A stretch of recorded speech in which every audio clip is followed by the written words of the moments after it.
Assalamualaikum warahmatullahi wabarakatuh. Perkenalkan, saya Ratna Padratul Munawwaroh, NIM D 2018-5057. Langsung saja di sini saya akan menjelaskan tentang bipolar. Apa sih bipolar itu dan bagaimana sih kriterianya bipolar dalam DSM serta perspektif teori bipolar dan penanganannya, sekaligus bagaimana sih contoh kasusnya bipolar. Langsung aja ya. Oke. Bipolar merupakan suatu gangguan yang berhubungan dengan perubahan suasana hati mulai dari posisi terendah hingga ke posisi tertinggi. Nah, biasanya posisi tertinggi itu dinamakan dengan manik. Apa sih manik itu? Manik itu yaitu suatu suasana di mana seseorang tersebut mengalami suasana senang yang sangat berlebihan. Nah, dia biasanya akan sangat energik, sangat apa ya? Pokoknya dia tuh sangat mempunyai suasana hati yang sangat senang sampai tidak yang biasanya orang normal itu miliki, seperti itu. Nah, sedangkan depresi yaitu tingkat suasana di mana seseorang tersebut merasa tingkatnya paling rendah banget gitu. Biasanya seseorang yang dalam tingkatan depresi dia itu akan merasakan rasa putus asa. Terkadang seseorang yang depresi itu juga akan sampai ingin mengakhiri hidupnya, seperti itu. Begitu juga dengan bipolar gitu. Kalau bipolar itu tingkatannya hanya yang paling atas sampai yang paling terendah gitu. Yang paling atas namanya manik, sedangkan yang paling rendah namanya itu depresi. Nah, selanjutnya yaitu kriteria bipolar dalam DSM-5. Apa saja sih? Yang pertama yaitu periode yang menonjol dan singkat dari suasana hati. Maksudnya yaitu di mana periode manik atau periode depresi itu sangat menonjol dan memerlukan waktu yang sangat singkat sekali, seperti itu. Jadi dari manik nih tiba-tiba langsung ke depresinya tuh singkat banget gitu. Nah, yang selanjutnya itu adanya bukti sejarah pemeriksaan fisik, baik dari dokter atau psikiater, psikolog, atau juga bisa dari tes lab dan lain sebagainya. Nah, yang selanjutnya yaitu gangguan tidak lebih jelas menonjol dalam gangguan lain. Nah, seperti depresi nih, kan sama-sama aja tuh kayak yang di depresi lainnya, contohnya kayak di skizofrenia atau di lain-lainnya seperti itu. Jadi gejalanya itu nggak lebih menonjol dalam gangguan penyakit yang lain, seperti itu. Nah, selanjutnya yaitu gangguan tidak terjadi secara eksklusif dan delirium. Gangguan tidak secara khusus dan juga tidak dalam keadaan kebingungan, seperti itu. Nah, yang selanjutnya yang terakhir yaitu gangguan tersebut menyebabkan tekanan klinis yang signifikan, dapat mengganggu fungsi pekerjaan atau fungsi penting lainnya. Jadi gangguannya tersebut dapat mengganggu fungsi fisik lainnya, seperti itu. Kayak yang ketika dia merasa senang itu tuh memang membuat fisik lainnya tuh merasakan kekurangan atau merasakan nggak kebaikan, seperti itu yang timbul dalam dirinya, seperti itu. Nah, yang selanjutnya yaitu perspektif teoris dalam psikologi.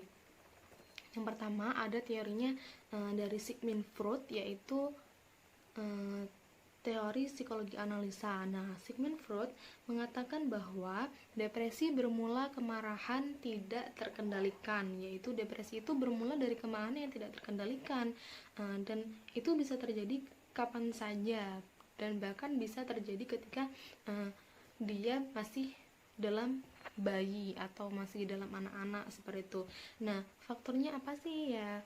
Bisa dengan karena kematian seorang ibu, ditinggal pergi keluarga dan lain sebagainya. Dan itu akan berpengaruh sekali dalam depresi yang akan dimunculkan oleh seseorang anak, seperti itu. Nah, selanjutnya yaitu teori kognitif. Dalam teori kognitif itu juga dijelaskan bahwasannya manik itu dimiliki oleh seseorang dalam pemikirannya karena mereka berpikir bahwa dia itu mampu melakukan berbagai hal seperti itu.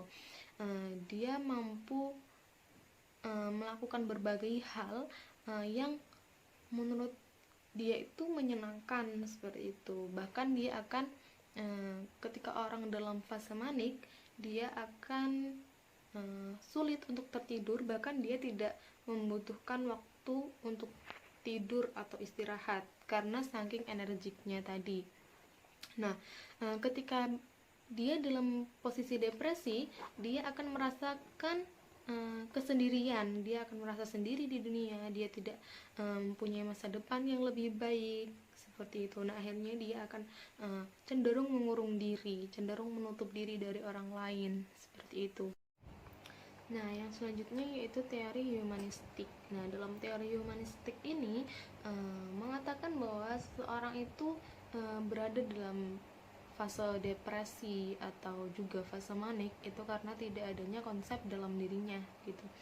Tidak ada makna dalam dirinya, terutama dalam fase depresi, seseorang itu merasa bahwa dirinya itu tidak berguna lagi, seseorang itu tidak memiliki arti dan makna dalam kehidupannya lagi.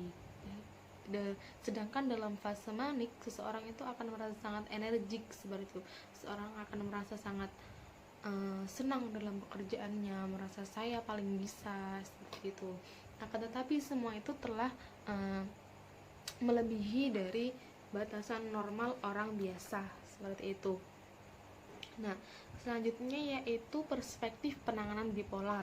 Dalam perspektif penanganan bipolar itu terdapat dua hal, yaitu dengan obat-obatan sekaligus dengan intervensi psikologi.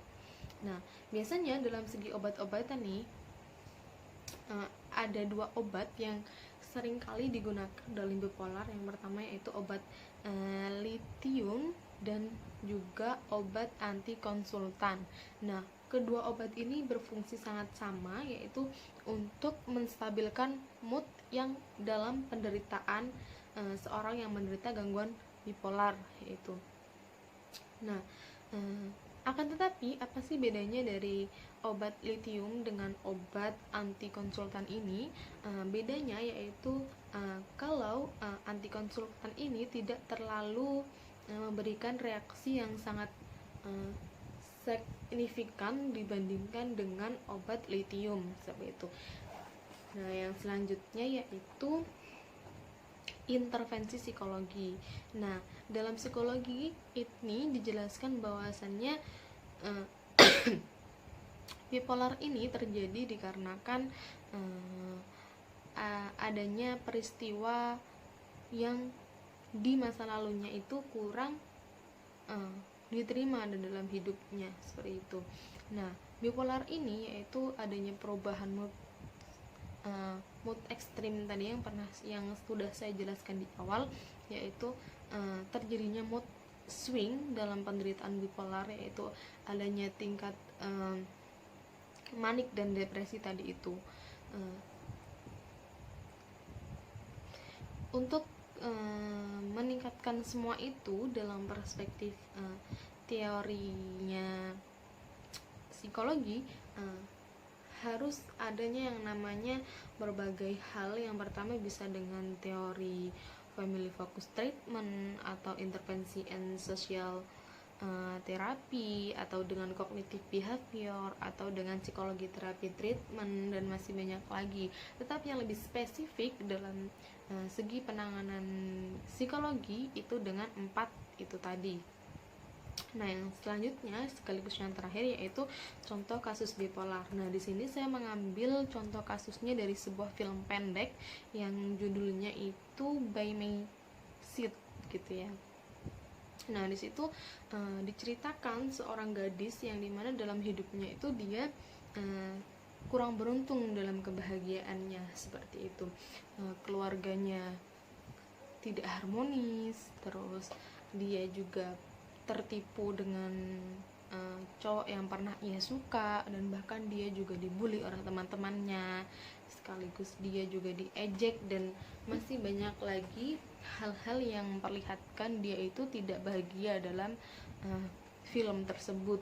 Dari itu, nah ketika ia sudah berada dalam fase depresi, ketika ia sudah mau ingin bunuh diri dan lain sebagainya, ada penolong di sini, yaitu 2 orang temannya yang sangat menolong dia agar tidak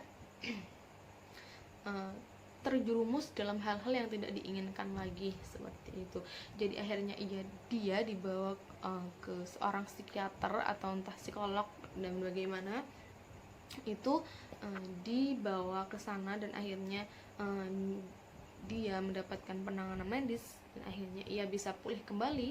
Dan dalam disitulah dia berada dalam posisi manik, dia kembali semangat, dia kembali mengerjakan aktivitasnya sehari-harinya, kembali kuliah, bekerja, dan lain sebagainya, seperti itu. Nah, udah sekian dari video saya. Semoga bermanfaat. Apabila ada kesalahan saya mohon maaf. Terima kasih. Wassalamualaikum warahmatullahi wabarakatuh.